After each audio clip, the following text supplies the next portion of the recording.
Today we're going to show you the process of using carbon paper to determine the balance of the jaws on the machine between the left side and the right side.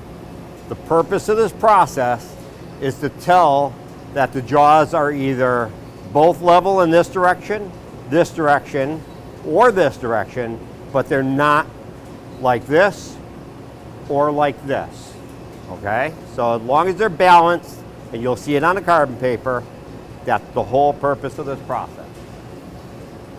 In order to do this, you're going to need carbon paper.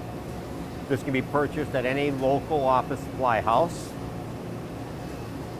And you're going to need just standard copier paper.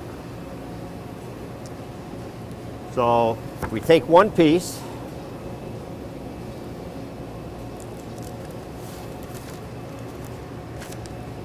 grab one sheet of paper.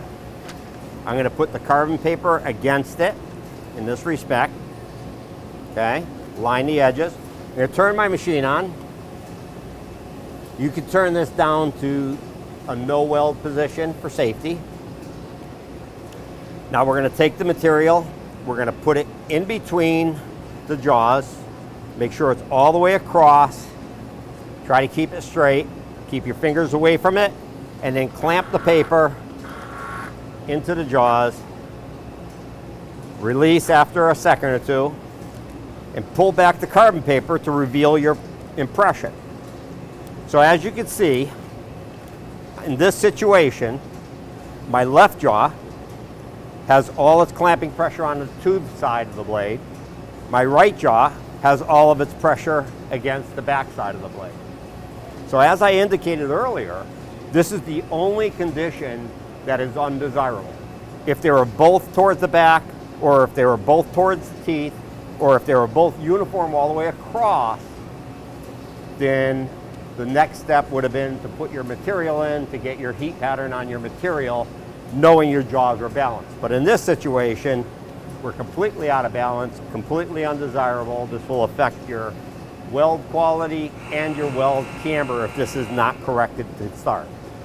So in order to do this, again, we can adjust to either or. So if I choose to get it to the tooth side, I'll work with the right hand jaw, and I'm going to take this block and I'm going to tip it preferentially so that it goes to the tooth side to match. So in order to do that on a 50, I'm going to take my 5mm Allen wrench, put it into the set screw. I'm going to turn this counterclockwise so that I tip this block outward. So that was a pretty significant move. So I'm going to take 1, 2, 3 half turns. And now I'm going to take my paper. I'm just going to put it back in and recreate my pattern on the opposite side. I'll get that edge over here so we get a clean image. Put the paper in, go to the edge. Fingers are out of the way. Clamp. Pull it off, and let's take a look at our result. So you can see, this is what we started with. Totally undesirable. And we kind of got lucky here because in that first shot, these are very uniform from left to right.